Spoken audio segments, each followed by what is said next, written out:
बृहस्पतिवार व्रत की कथा। तो एक बार बोलिए प्रेम से विष्णु भगवान की जय, लक्ष्मी माता की जय। की प्राचीन समय की बात है। भारत वर्ष में एक राजा राज्य करता था। वह बड़ा प्रतापी और दानी था। वह नित्य गरीबों और ब्राह्मणों की सेवा सहायता करता था। वह प्रतिदिन मंदिर में भगवान दर्शन करने जाता था, लेकिन यह उसकी रानी को अच्छा न लगता। न वह व्रत करती और न ही किसी को एक पैसा दान में देती। राजा को भी ऐसा करने से मना किया करती। एक समय की बात है कि राजा शिकार खेलने वन को चले गए। घर पर रानी और दासी थी। उस समय गुरु बृहस्पति साधु का रूप धारण कर राजा के दरवाजे पर भिक्षा मांगने आए। साधु ने रानी से भिक्षा मांगी तो वह कहने लगी, हे साधु महाराज, मैं इस दान और पुण्य से तंग आ गई हूँ। आप कोई ऐसा उपाय बताए जिससे यह सारा धन नष्ट हो जाए और मैं आराम से रह सकूं। साधु रूपी बृहस्पति देव ने कहा, हे देवी, तुम बड़ी विचित्र हो। संतान और धन से भी कोई दुखी होता है। अगर तुम्हारे पास अधिक धन है तो इसे शुभ कार्यों में लगाओ, जिससे तुम्हारे दोनों लोक सुधरे। परंतु साधु की इन बातों से रानी खुश नहीं हुई। उसने कहा कि मुझे ऐसे धन की आवश्यकता नहीं जिसे मैं दान में दूं तथा जिसको संभालने में ही मेरा सारा समय नष्ट हो जाए। साधु ने कहा, यदि तुम्हारी ऐसी इच्छा है तो जैसे मैं तुम्हें बताता हूँ तुम वैसे ही करना। बृहस्पतिवार के दिन तुम घर को गोबर से लिपना, अपने केसे को पीली मिट्टी से धोना, केसे को धोते समय स्नान करना, राजा से हजामत बनाने को कहना, भोजन में मांस मदिरा खाना, कपड़ा धोबी के यहाँ धुलने डालना। इस प्रकार 7 बृहस्पतिवार करने से तुम्हारा समस्त धन नष्ट हो जाएगा। इतना कहकर साधु बने बृहस्पति देव अंतर ध्यान हो गए। साधु के कहे अनुसार करते हुए रानी को केवल 3 बृहस्पतिवार ही बीते थे कि उसकी समस्त धन संपत्ति नष्ट हो गई। भोजन के लिए परिवार तरसने लगा। एक दिन राजा रानी से बोला, हे रानी, तुम यहीं रहो, मैं दूसरे देश को जाता हूँ, क्योंकि यहाँ पर मुझे सभी जानते हैं, इसीलिए मैं कोई छोटा कार्य नहीं कर सकता।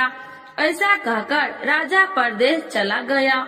वहाँ वह जंगल से लकड़ियाँ काट कर लाता और शहर में बेचता।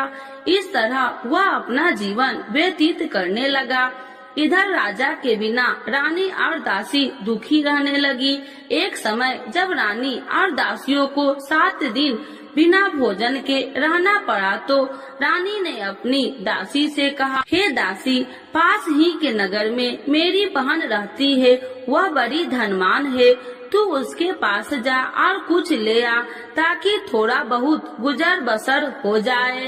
दासी रानी की बहन के पास गई। उस दिन बृहस्पतिवार था। रानी की बहन उस समय बृहस्पतिवार की कथा सुन रही थी।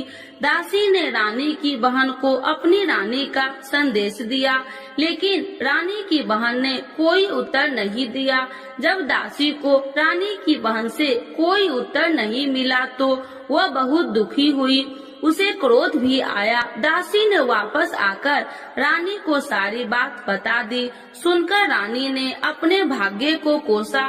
उधर रानी की बहन ने सोचा कि मेरी बहन की दासी आई थी, परंतु मैं उससे नहीं बोली, इससे वह बहुत दुखी हुई होगी। कथा सुनकर और पूजन समाप्त कर वह अपनी बहन के घर गई और कहने लगी, हे बहन, मैं बृहस्पतिवार का व्रत कर रही थी, तुम्हारी दासी गई, परंतु जब तक कथा होती है तब तक न उठते हैं और न ही बोलते हैं, इसीलिए मैं नहीं बोली। कहो दासी क्यों गई थी? रानी बोली, बहन, हमारे घर अनाज नहीं था। ऐसा कहते कहते रानी की आंखें भर आई। उसने दासियों समेत भूखा रहने की बात भी अपनी बहन को बता दी। रानी की बहन बोली, बहन देखो, बृहस्पति देव भगवान सबकी मनोकामना पूर्ण करते हैं। देखो शायद तुम्हारे घर में अनाज रखा हो। यह सुनकर दासी घर के अंदर गई तो वहाँ उसे एक घड़ा अनाज का भरा मिल गया। उसे बड़ी हैरानी हुई क्योंकि उसे एक बर्तन देख लिया था। उसने बाहर आकर रानी को बताया। दासी रानी से कहने लगी, हे रानी, जब हमको भोजन नहीं मिलता तो हम व्रत ही तो करते थे, इसीलिए क्यों न इनसे व्रत और कथा की विधि पूछ ली जाए, हम भी व्रत किया करेंगे। दासी के कहने पर रानी ने अपनी बहन से बृहस्पतिवार व्रत के बारे में पूछा। उसकी बहन ने बताया, बृहस्पतिवार के व्रत में चने की दाल और मुनक्का से विष्णु भगवान का केले की जड़ में पूजन करे तथा दीपक जलाए, पीला भोजन करे तथा कथा सुने। इससे गुरु भगवान प्रसन्न होते हैं, मनोकामना पूर्ण करते हैं। व्रत और पूजन की विधि बताकर रानी की बहन अपने घर लौट आई। रानी और दासी दोनों में निश्चय किया कि बृहस्पति देव भगवान का पूजन जरूर करेंगे। 7 रोज बाद जब बृहस्पतिवार आया तो उन्होंने व्रत रखा। घुड़सार में जाकर चना और गुड़ बिल लाई तथा उसकी दाल से केले की जड़ तथा विष्णु भगवान का पूजन किया। अब पीला भोजन कहाँ से लाए? दोनों बड़ी दुखी हुई, परंतु उन्होंने व्रत किया था, इसीलिए बृहस्पति देव भगवान प्रसन्न थे। एक साधारण व्यक्ति के रूप में वे दोनों थालों में सुंदर पीला भोजन लेकर आए और दासी को देकर बोली, हे दासी, यह भोजन तुम्हारे लिए और तुम्हारी रानी के लिए है, इसे तुम दोनों ग्रहण करना। दासी भोजन पाकर बहुत प्रसन्न हुई। उसने रानी को सारी बात बताई। उसके बाद से वे प्रत्येक बृहस्पतिवार को गुरु भगवान का व्रत और पूजन करने लगी। बृहस्पति भगवान की कृपा से उनके पास धन हो गया, परंतु रानी फिर पहले की तरह आलस करने लगी। तब दासी बोली, देखो रानी, तुम पहले भी इसी प्रकार आलस करती थी, तुम्हें धन रखने में कष्ट होता था, इस कारण सभी धन नष्ट हो गया। अब गुरु भगवान की कृपा से धन मिला है तो फिर तुम्हें आलस होता है। बड़ी मुसीबतों के बाद हमने ये धन पाया है, इसीलिए हमें दान पुण्य करना चाहिए। अब तुम भूखे मनुष्यों को भोजन कराओ, प्याव लगवाओ, ब्राह्मणों को दान दो, कुआं, तालाब, बावड़ी आदि का निर्माण कराओ, मंदिर, पाठशाला बनाकर ज्ञान दो, कुमारी कन्याओं का विवाह करवाओ, अर्थात धन को शुभ कार्यों में खर्च करो, जिससे तुम्हारे कुल का यश बढ़ेगा तथा स्वर्ग की प्राप्ति हो और पितृ प्रसन्न हो। दासी की बात मानकर रानी शुभ कर्म में करने लगी, उसका यश फैलने लगा। एक दिन रानी और दासी आपस में विचार करने लगी कि जाने राजा किस दशा में होंगे, उनकी कोई खोज खबर भी नहीं है। उन्होंने श्रद्धा पूर्वक गुरु बृहस्पतिवार भगवान से प्रार्थना की, राजा जहाँ कहीं भी हो शीघ्र वापस आ जाए। उधर राजा परदेश में बहुत दुखी रहने लगा। वह प्रतिदिन जंगल से लकड़ियाँ बीन कर लाता और उसे शहर में बेचकर अपने दुखी जीवन को बड़ी कठिनता से व्यतीत करता। एक दिन दुखी हो अपनी पुरानी बातों को याद करके वह रोने लगा और उदास हो गया। उसी समय राजा के पास बृहस्पति देव साधु के भेष में आकर बोले, हे लकड़हारे, तुम इस सुनसान जंगल में किस चिंता में बैठे हो, मुझे बतलाओ। यह सुन राजा के नेत्रों में जल भर गया और साधु की वंदना कर राजा ने अपनी संपूर्ण कहानी सुना दी। महात्मा दयालु होते हैं। वे राजा से बोले, हे राजा, तुम्हारी पत्नी ने बृहस्पति देव के प्रति अपराध किया था, जिसके कारण तुम्हारी यह दशा हुई। अब तुम चिंता मत करो, भगवान तुम्हें पहले से अधिक धन देंगे। देखो, तुम्हारी पत्नी ने बृहस्पतिवार का व्रत प्रारंभ कर दिया है। अब तुम भी बृहस्पतिवार का व्रत करके चने की दाल व गुड़ जल के लोटे में डालकर केले का पूजन करो। फिर कथा कहो या सुनो, भगवान तुम्हारी सब मनोकामनाओं को पूर्ण करेंगे।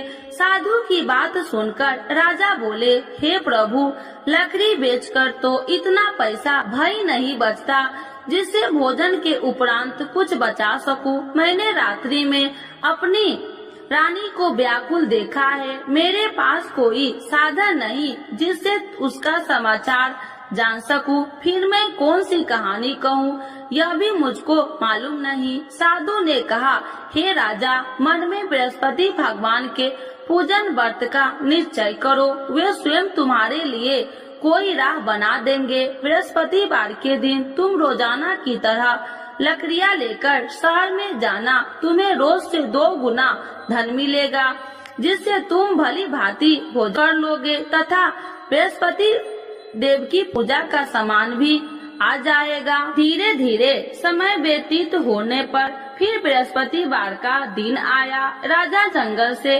लकड़ियाँ काटकर शहर में बेचने लगा।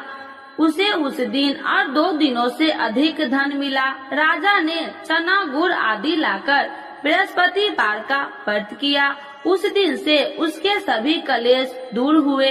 परंतु जब अगले गुरुवार का दिन आया तो वह बृहस्पतिवार का व्रत करना भूल गया। इस कारण बृहस्पति भगवान नाराज हो गए। उस दिन उस नगर के राजा ने विशाल यज्ञ का आयोजन किया था तथा अपने समस्त राज्यों में घोषणा करवा दी कि सभी मेरे यहाँ भोजन करने आवे, किसी के घर चूल्हा न जले। इस आज्ञा को जो न मानेगा उसको फांसी दे दी जाएगी। राजा की आज्ञा अनुसार राज्य के सभी वासी राजा के भोजन में सम्मिलित हुए, लेकिन लकड़हारा कुछ देर से पहुंचा, इसीलिए राजा को उसको अपने साथ महल में ले गए। जब राजा लकड़हारे को भोजन करा रहे थे तो रानी की दृष्टि उस खूंटी पर पड़ी जिस पर उसका हार लटका हुआ था। उसे हार खूंटी पर लटका दिखाई नहीं दिया। रानी को निश्चय हो गया कि मेरा हार इस लकड़हारे ने चुरा लिया है। उसी समय सैनिक बुलाकर उसको जेल में डलवा दिया। लकड़हारा जेल में विचार करने लगा कि जाने कौन से पूर्व जन्म के कर्म से मुझे यह दुख प्राप्त हुआ है। आज जंगल में मिले साधु को याद करने लगा। तत्काल बृहस्पति देव साधु के रूप में प्रकट हो गए और कहने लगे, अरे मूर्ख, तूने बृहस्पति देवता की कथा नहीं की, इसी कारण तुझे यह दुख प्राप्त हुआ है। अब चिंता मत कर, बृहस्पतिवार के दिन जेल खाने के दरवाजे पर तुझे 4 पैसे पड़े मिलेंगे। उनसे तू बृहस्पतिवार की पूजा करना तो तेरे सभी कष्ट दूर हो जाएंगे। अगले बृहस्पतिवार उसे जेल के द्वार पर 4 पैसा मिले। राजा के पूजा का सामान मंगवाकर कथा कही और प्रसाद बांटा। उसी रात्रि में बृहस्पति देव ने उस नगर के राजा को स्वप्न में कहा, हे राजा, तूने जिस जेल में बंद किया है उसे कल छोड़ देना, वह निर्दोष है। राजा प्रातः काल उठा और खूंटी पर हार टंगा देकर लकड़हारे को बुलाकर क्षमा मांगी तथा राजा के योग्य सुंदर वस्त्र आभूषण भेंट कर उसे विदा किया। गुरुदेव की आज्ञा अनुसार राजा अपने नगर को चल दिया। राजा जब नगर के निकट पहुंचा तो उसे बड़ा ही आश्चर्य हुआ। नगर में पहले से अधिक बाग, तालाब और कुएं तथा बहुत सी धर्मशालाएं, मंदिर आदि बने हुए थे। राजा ने पूछा कि यह किसका बाग और धर्मशाला है। तब नगर के सब लोग कहने लगे कि यह सब रानी और दासी द्वारा बनवाए गए हैं। राजा को आश्चर्य हुआ और गुस्सा भी आया कि उसकी अनुपस्थिति में रानी के पास धन कहां से आया होगा। जब रानी ने यह खबर सुनी कि राजा आ रहे हैं तो उसने अपनी दासी से कहा, हे दासी, देख राजा हमको कितनी बुरी हालत में छोड़ के गए थे, वह हमारी ऐसी हालत देखकर लौट न जाए, इसीलिए तू दरवाजे पर खड़ी हो जा। रानी की आज्ञा अनुसार दासी दरवाजे पर खड़ी हो गई और जब राजा आए तो उन्हें अपने साथ महल में लिवा आई। तब राजा ने क्रोध करके अपनी तलवार निकाली और पूछने लगी, बताओ यह धन तुम्हें कैसे प्राप्त हुआ। तब रानी ने सारी कथा कह सुनाई। राजा ने निश्चय किया कि मैं रोजाना दिन में 3 बार कहानी कहा करूँगा और रोज व्रत किया करूँगा। अब हर समय राजा के दुपट्टे में चने की दाल बंधी रहती तथा दिन में 3 बार कथा कहता। एक रोज राजा ने विचार किया कि चलो अपनी बहन के यहाँ हो आऊं। इस तरह का निश्चय कर राजा घोड़े पर सवार हो अपनी बहन के यहाँ चल दिया। मार्ग में उसने देखा कि कुछ आदमी एक मुर्दे को लिए जा रहे हैं। उन्हें रोककर राजा कहने लगा, अरे भाइयों, मेरी बृहस्पतिवार की कथा सुन लो। वे बोले, लो हमारा तो आदमी मर गया है, इसको अपनी कथा की पड़ी है। परंतु कुछ आदमी बोले, अच्छा कहो, हम तुम्हारी कथा भी सुनेंगे। राजा ने दाल निकाली और कथा कहनी शुरू कर दी। जब कथा आदि हुई तो मुर्दा हिलने लगा और जब कथा समाप्त हुई तो राम राम कह के वह मुर्दा खड़ा हो गया। राजा आगे बढ़ा, उसे चलते चलते शाम हो गई। आगे मार्ग में उसे एक किसान खेत में हल चलाता मिला। राजा ने उसे कथा सुनने का आग्रह किया, लेकिन वह नहीं माना। राजा आगे चल पड़ा। राजा के हटते ही बैल पछाड़ खाकर गिर गए तथा किसान के पेट में बहुत जोर से दर्द होने लगी। उसी समय किसान की माँ रोटी लेकर आई। उसने जब देखा तो अपने पुत्र से सब हाल पूछा। बेटे ने सभी हाल बता दिया। बुढ़िया दौड़ी दौड़ी उस घुड़सवार के पास पहुँची और उसने बोली, मैं तेरी कथा सुनूंगी, तू अपनी कथा मेरे खेत पर ही चलकर कहना। राजा ने लौटकर बुढ़िया के खेत पर जाकर कथा कही, जिसके सुनते ही बैल खड़े हो गए तथा किसान के पेट का दर्द भी बंद हो गया। राजा अपनी बहन के घर पहुंच गया। बहन ने भाई को खूब मेहमानबाजी की। दूसरे रोज प्रातः काल राजा जागा तो वह देखने लगा कि सब लोग भोजन कर रहे हैं। राजा ने अपनी बहन से जब पूछा, ऐसा कोई मनुष्य नहीं है जिसने भोजन नहीं किया हो, जो मेरी बृहस्पतिवार की कथा सुन ले। बहन बोली, हे भैया, यह देश ऐसा ही है। यहाँ लोग पहले भोजन करते हैं, बाद में कोई अन्य काम करते हैं। फिर वह एक कुम्हार के घर गई, जिसका लड़का बीमार था। उसे मालूम हुआ कि उसके यहाँ 3 दिन से किसी ने भोजन नहीं किया है। रानी ने अपने भाई की कथा सुनने के लिए कुम्हार से कहा। वह तैयार हो गया। राजा ने जाकर बृहस्पतिवार की कथा कही, जिसको सुनकर उसका लड़का ठीक हो गया।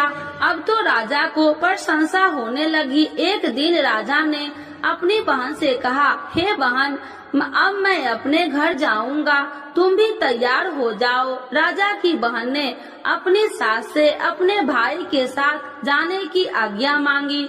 सास बोली, हाँ चली जा, मगर अपने लड़कों को मत ले जाना, क्योंकि तेरे भाई के कोई संतान नहीं है। बहन ने अपने भाई से कहा, हे भैया, मैं तो चलूंगी, मगर कोई बालक नहीं चलेगा। अपनी बहन को भी छोड़कर दुखी मन से राजा अपने नगर को लौट आया। राजा ने अपनी रानी से सारी कथा बताई और बिना भोजन किए वह सैया पर लेट गया।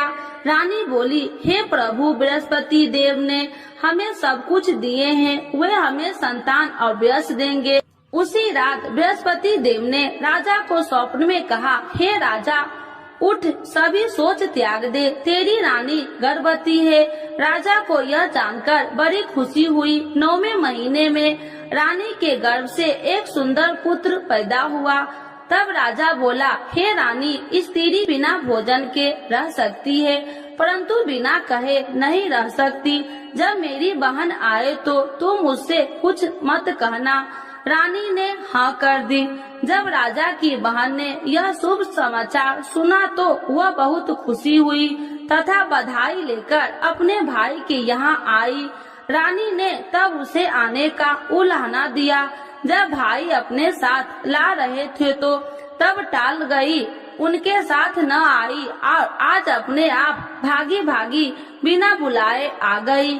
तो राजा की बहन बोली, भाई मैं इस प्रकार न कहती तो तुम्हारे घर औलाद कैसे होती। बृहस्पति देव सभी मनोकामनाएं पूर्ण करते हैं। जो श्रद्धा भाव पूर्वक बृहस्पति वार का व्रत करता है एवं कथा पढ़ता है अथवा सुनता है और दूसरों को सुनाता है, बृहस्पति देव उसकी सभी मनोकामनाएं पूर्ण करते हैं, उनकी सदैव रक्षा करते हैं। जो संसार में सद्भावना से गुरुदेव का पूजन एवं व्रत सच्चे हृदय से करते हैं, उनकी सभी मनोकामनाएं वैसे ही पूर्ण होती है जैसे सच्ची भावना से रानी और राजा ने बृहस्पति देव की कथा का गुणगान किया तो उनकी सभी इच्छाएं बृहस्पति देव जी ने पूर्ण की।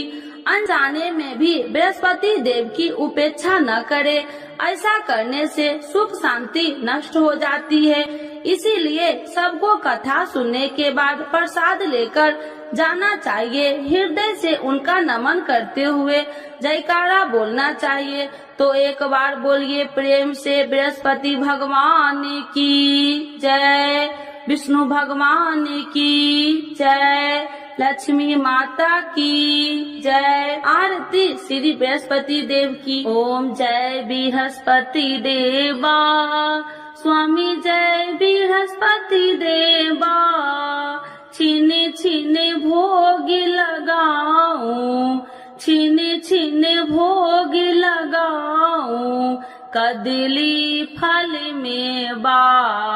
ओम जय बृहस्पति देवा, तुम्हें पूरन परमात्मा, तुम्हें अंतर्यामी, स्वामी तुम्हें अंतर्यामी, जगत पिता जगदीश्वर, जगत पिता जगदीश्वर, तुम्हें सबके स्वामी। ओम जय बृहस्पति देवा, चरणामृत निज निर्मल, सब पातक हरिता, स्वामी सब पातक हरिदा, सकल मनोरथ दायकी, सकल मनोरथ दायकी, कृपा करो भरता।